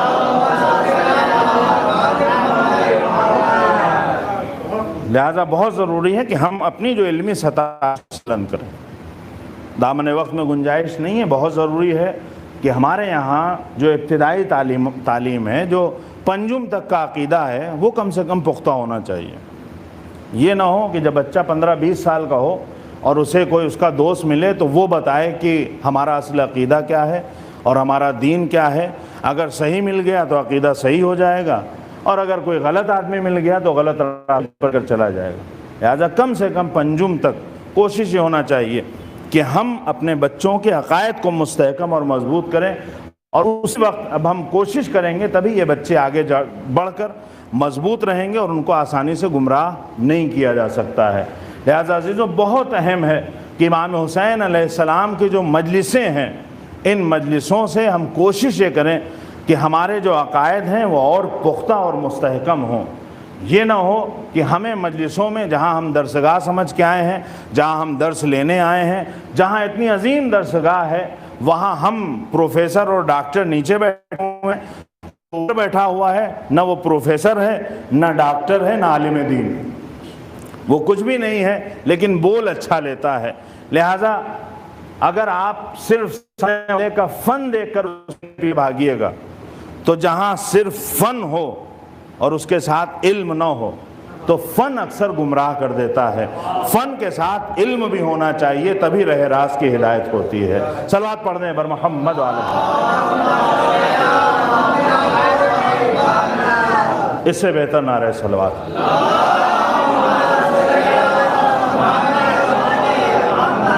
اور جیسا کہ میں نے عرض کیا، ہمارے جوان سرمایہ ہیں، جوان کی بڑی اہمیت ہوتی ہے۔ جوان اگر کسی گھر میں کسی کا جوان بیٹا ہے، جوان لڑکا ہے، تو جب گھر والے اس کے چہرے کو دیکھتے ہیں تو بڑا سکون ملتا ہے۔ جوان صرف سامنے بیٹھا ہو، آپ کا بیٹا ہے، جوان ہے، صحیح سالم ہے، سامنے بیٹھا ہے، آپ اسے دیکھیں گے اور آپ کو سکون اور راحت کا احساس ہوگا۔ جوان اگر نگاہوں کے سامنے موجود رہے، لیکن کبھی کبھی ایسا ہوتا ہے، کبھی کبھی نہیں بلکہ کربلا کا جو جوان ہے جس کا مجھے آج ذکر کرنا ہے، وہ جوان اتنا خوبصورت ہے کہ روایتیں بتاتی ہیں کہ ایک عیسائی آیا، اس نے خواب دیکھا تھا۔ وہ کہتا ہے کہ میں نے خواب میں دیکھا ایک نورانی شخص آئے تھے اور انہوں نے مجھ سے کہا کہ تم غلط راستے پر ہو، واقعہ ہے اپنا پورا، اور تم جا کے حق اپنا لو۔ اور وہ امام حسین علیہ السلام کے پاس آیا خواب دیکھ کر، اس نے بتایا پورا واقعہ کہ میں نے ایسا ایسا خواب دیکھا ہے، لہٰذا آپ مجھے کلمہ پڑھوا دیجئے، میں راہ راست پر آنا چاہتا ہوں۔ تو امام حسین علیہ السلام اس کو کلمہ پڑھوانے لگے۔ اتنے میں جناب علی اکبر امام حسین علیہ السلام کے پاس آئے، تو جیسے ہی اس کی نگاہ جناب علی اکبر پہ پڑی، اس نے کہا یہی تو وہ جوان ہے جو مجھے خواب میں دکھا تھا۔ تو امام حسین علیہ السلام نے کہا نہیں، یہ وہ جوان نہیں ہے جو تمہیں خواب میں دکھے تھے، وہ میرے نانا تھے۔ یہ جو میرا بیٹا اکبر ہے، یہ میرے نانا سے بہت زیادہ مشابہت رکھتا ہے۔ جب میں اپنے نانا کی زیارت کرنا چاہتا ہوں تو میں اپنے اس جوان بیٹے کو دیکھ لیتا ہوں۔ عزیزوں، ایک وقت ایسا آتا ہے، جیسے ہی صبح عاشور نمودار ہوئی ہے، ایک جوان سب سے پہلے آتا ہے بابا کے پاس، بابا مجھے مرنے کی اجازت دیجیے۔ وہ کون جوان ہے؟ وہ علی اکبر۔ امام حسین نے بھی کہا ہاں جاؤ بیٹا، تمہیں سب سے پہلے قربان ہونا ہے، لیکن تمام انصار اور اصحاب سبھی آ گئے، کہا نہیں، ہم اکبر کو پہلے نہیں جانے دیں گے، ہماری زندگی میں شبیہ پیغمبر شہید ہو جائیں یہ ہم برداشت نہیں کر سکتے ہیں۔ عزیزوں، پھر ایک وقت آتا ہے کہ آتا ہے اور امام حسین علیہ السلام اکبر کو خود اجازت نہیں دیتے ہیں، بلکہ کہتے ہیں جاؤ خیمے میں بیویوں سے اجازت لے کر آؤ۔ ایک عالم دین وہ کہتے ہیں کہ 3 جگہ ایسی ہیں کہ جہاں امام حسین علیہ السلام کو احتضار سے ہوئی، یعنی غش آیا کا ایک مقام وہ ہے جب امام کو غش آیا ہے کہ جب سب شہید ہو گئے ہیں اور اکبر سامنے آ کر کھڑے ہوتے ہیں اور کہتے ہیں بابا مجھے مرنے کی اجازت دیجیے، تو امام حسین علیہ السلام کی عجیب سی کیفیت ہو جاتی ہے اور امام کہتے ہیں جاؤ جا کے خیمے میں بیویوں سے اجازت لے کر آؤ۔ اور جب وہ جناب علی اکبر خیمے میں جاتے ہیں، چھوٹے چھوٹے بچے جناب علی اکبر کو گھیر لیتے ہیں۔ صرف بڑوں نے علی اکبر کو رخصت نہیں کیا ہے، کوئی 18 سال کا ہو، اس کے چھوٹے چھوٹے بھائی ہوں گے، بچے ہوں گے، بچے بہت مانوس ہوتے ہیں، بچوں نے گھیر لیا ہے اور کہتے ہیں کہ بھیا علی اکبر اس حالت میں آپ ہمیں چھوڑ کے کہاں جا رہے ہیں؟ بیویاں تو اپنی جگہ پر ہیں، بچے بھی جناب علی اکبر کو جانے نہیں دینا چاہتے ہیں۔ ہاں عزیزوں، جب جناب علی اکبر خیمے سے باہر آئے ہیں اور چلے ہیں، اپنے بابا کو خدا حافظ کہا ہے، تو ایک بار امام حسین علیہ السلام کی عجیب کیفیت ہے، احتضار کی سی کیفیت ہے، غشی کا عالم ہے۔ ایک بار حسین دھیرے دھیرے پیچھے پیچھے بڑھتے جا رہے ہیں، علی اکبر آگے بڑھتے ہیں، ایک بار آہٹ محسوس ہوئی، پلٹ تھا، ضعیف باپ کمر کو تھامے ہوئے پیچھے پیچھے چلا آ رہا ہے۔ علی اکبر رک گئے، کہا بابا آپ تو مجھے رخصت کر چکے، اب آپ پیچھے پیچھے کیوں آ رہے ہیں؟ حسین نے ایک عجیب جملہ کہا ہے، حسین کہتے ہیں اکبر اگر تم کسی جوان کے باپ ہوتے تو تمہیں اندازہ ہوتا کہ حسین کے دل پر کیا گزر رہی ہے۔ عزیزوں، جناب علی اکبر گئے ہیں میدان جنگ کی طرف، آپ نے جنگ کرنا شروع کی ہے۔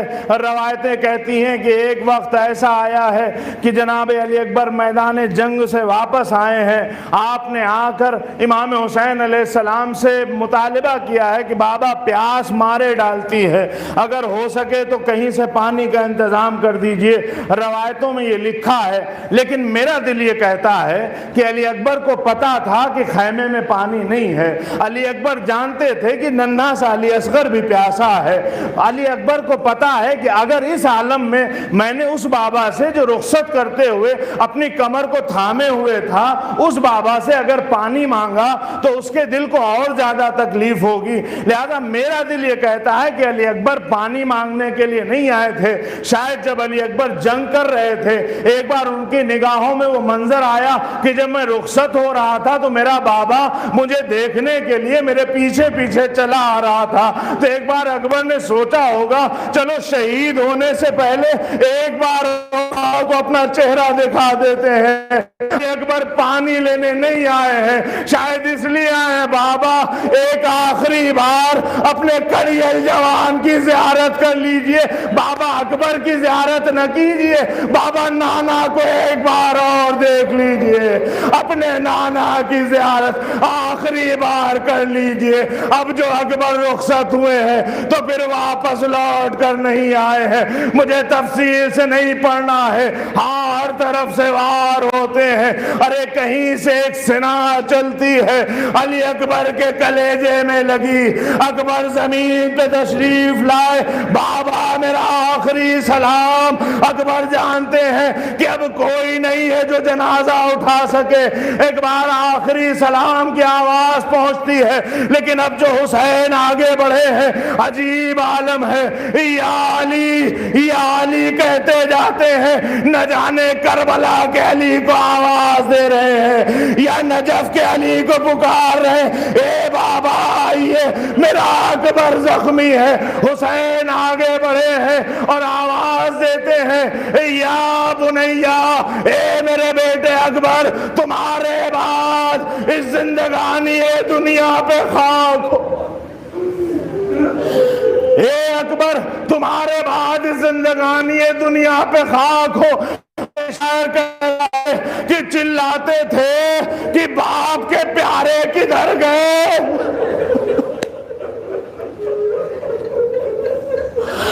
چلاتے تھے کہ باپ کے پیارے کدھر گئے، ارے پہنچا کے ہم کو گور کنارے کدھر گئے، ارے اندھیر ہے جہاں نہ تمہیں پائے گا حسین، ارے آواز دو گے تم تو چلا آئے گا حسین۔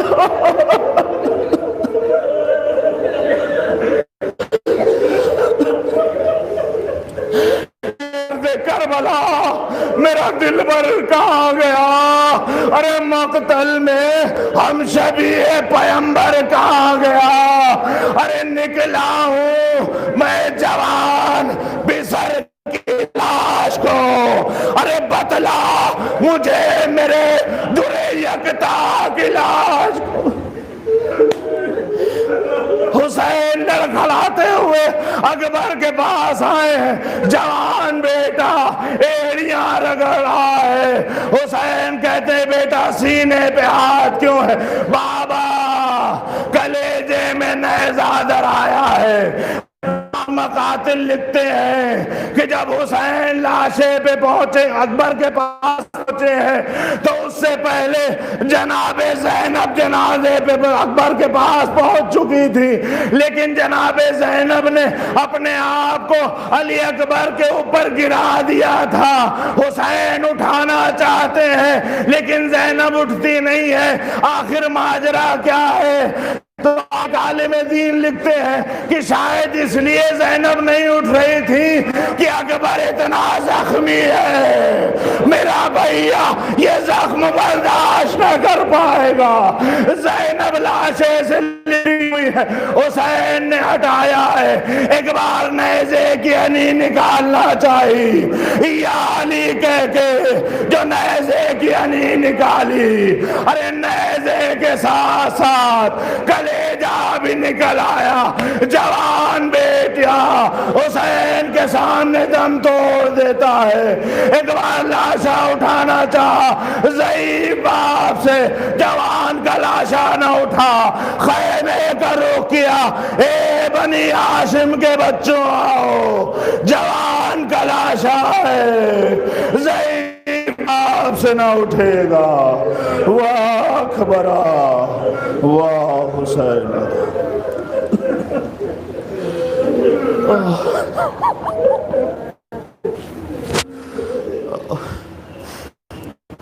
سيعلم الذين ظلموا أي منقلب ينقلبون إنا لله وإنا إليه راجعون۔ بار الہ ہماری ناسوؤں کو ہماری بخشش کا وسیلہ قرار دے۔ بار الہ اس ذکر کو ہمارے تمام مرحومین کی مغفرت کا وسیلہ قرار دے۔ بار الہ جہاں جہاں بھی امام حسین کے چاہنے اور ماننے والے، بار الہ ان کی جان مال عزت و آبرو کی حفاظت فرما۔ بار الہ جو آج 6 محرم تک عزاداری صحیح طریقے سے نہیں کر پائے ہیں، بار الہ انہیں عزائے سید الشہداء کو منعقد کرنے کا موقع عنایت فرما۔ بار الہ یہ جو موذی مرض ہے، یہ جو وبا ہے، تجھے بیمار کربلا کا صدقہ، تجھے علی اکبر کا صدقہ، تجھے شہداء کربلا کا صدقہ۔ بار الہ اس موذی مرض سے تمام انسانیت، تمام امت مسلمہ اور بالخصوص عزاداران سید الشہداء کو اپنے حفظ و امان میں رکھ۔ بار الہ ہمارے علماء کرام، ہمارے مراجع کا سایہ ہمارے سروں پر قائم و دائم رکھ۔ بار الہ ہمارے امام کے ظہور میں تعجیل فرما اور ہمیں اس لائق بنا کہ جب ہمارے وقت کے امام کا ظہور ہو، ہمارا شمار ان کے ساتھیوں میں ہو۔ ماتم حسین۔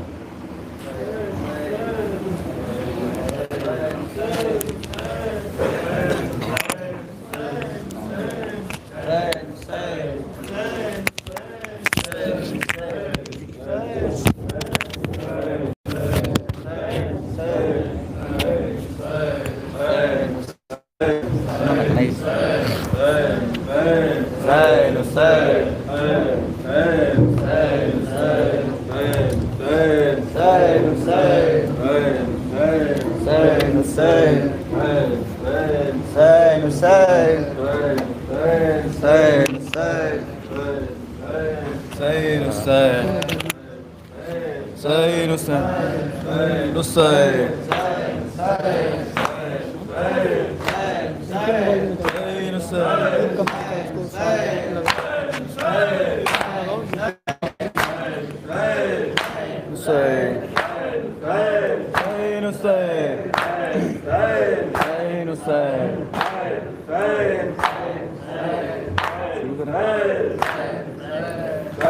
مدد کو آئیے بابا پکارتے ہیں حسین،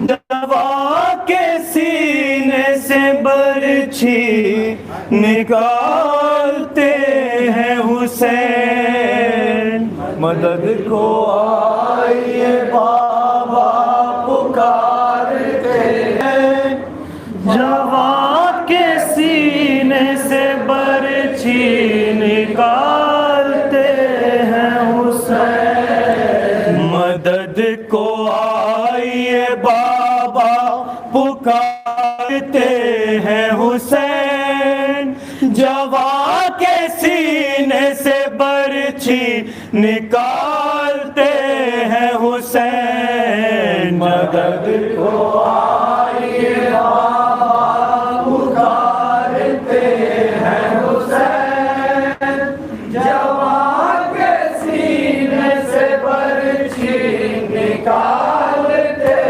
ہیں حسین، مدد کو آئیے بابا پکارتے ہیں حسین، جوان کے سینے سے برچھی نکالتے ہیں حسین، پڑے ہیں خاک پہ اکبر سینا کو کھائے ہوئے، لبوں پہ دم ہے نظر موت پہ لگائے ہوئے، ہے خاک سر میں بھری خون سے نہائے ہوئے، سرہانے بیٹھے ہیں شبیر سر جھکائے ہوئے، مدد کو آئیے بابا پکارتے ہیں حسین، جوان کے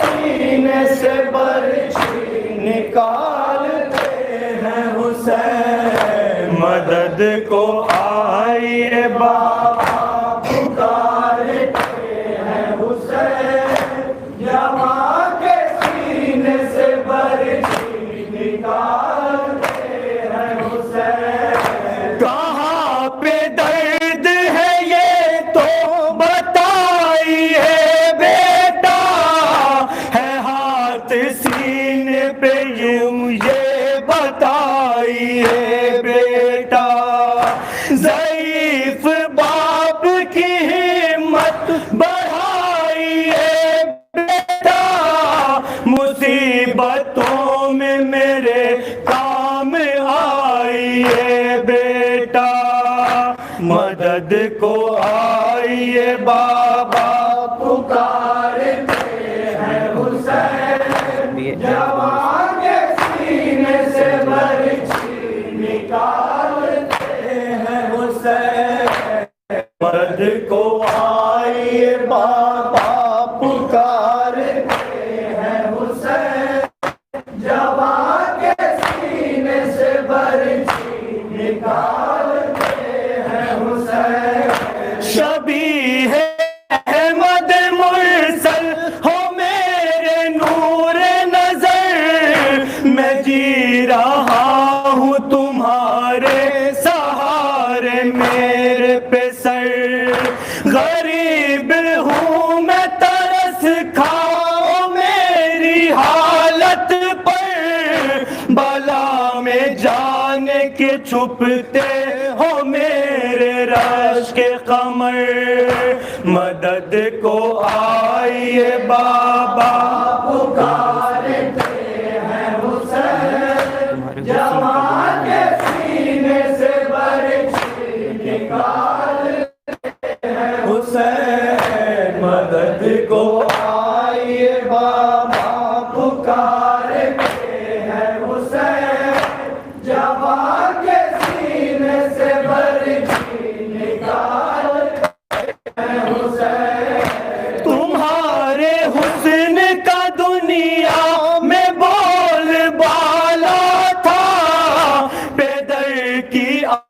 راہ میں تم سے ہی تو اجالا تھا، غریب ماں نے بڑی منتوں سے پالا تھا، ابھی تو کوئی بھی ارمان نہ نکالا تھا، مدد کو آئیے بابا پکارتے ہیں حسین، جوان کے سینے سے برچھی نکالتے ہیں حسین، مدد کو آئیے بابا پکارتے ہیں حسین، جوان کے سینے سے برچھی نکالتے ہیں حسین، جوان لال کے غم میں کمر جھکی میری، کمائی لٹ گئی 18 سال کی میری، اجل نے چھین لیا آنکھوں کی روشنی میری، بہائے اشک نہ کیوں مجھ پہ بے کسی میری، مدد کو آئیے بابا پکارتے ہیں حسین، جوان کے سینے سے برچھی نکالتے ہیں حسین، مدد کو آئیے بابا پکارتے ہیں حسین، جوان کے سینے سے برچھی نکالتے ہیں حسین، ہماری لاش اٹھاتے یہ دل میں حسرت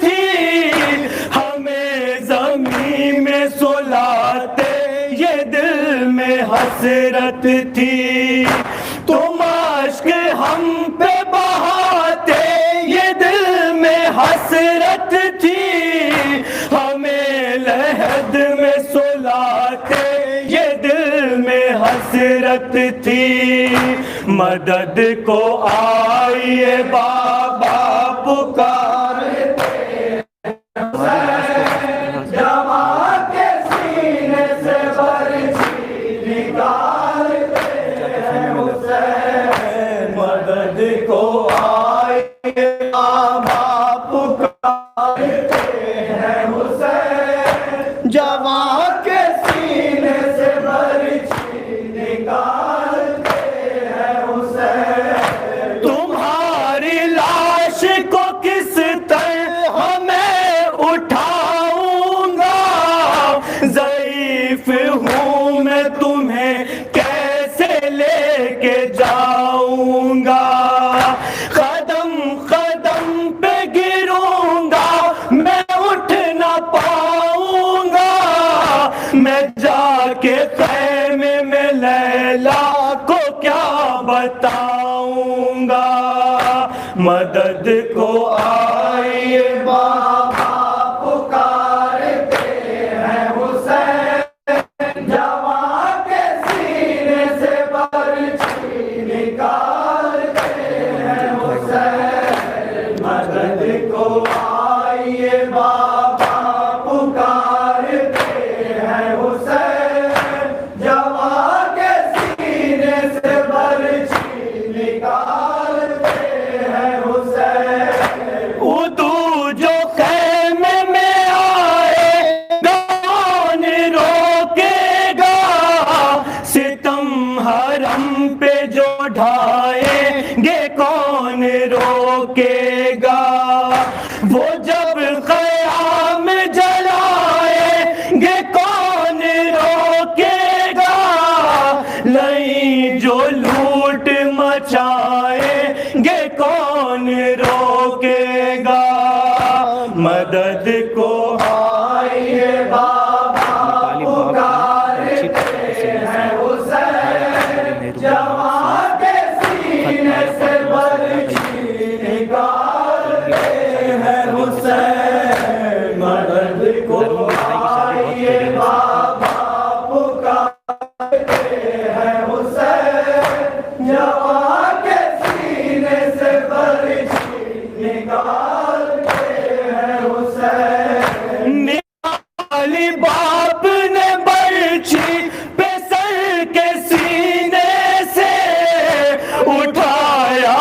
اکبر محروم ہاتھ سینے سے خطایا فاطمہ صغرا کا یہ مدینے سے کروں گی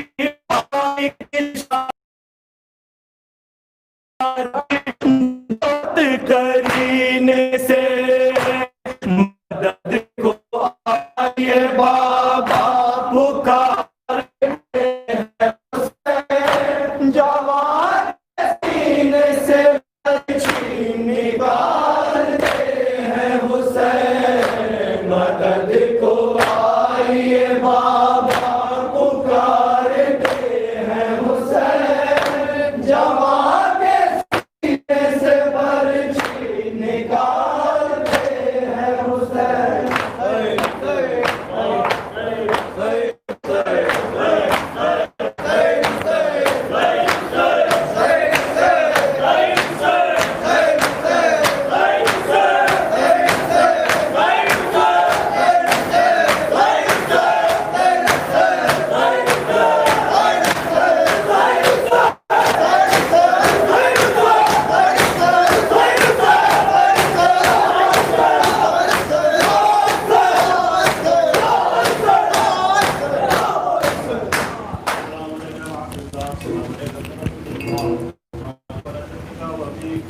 السلام علیکم السلام علیکم ورحمۃ اللہ وبرکاتہ السلام علیکم الغرباء السلام علیکم الفقراء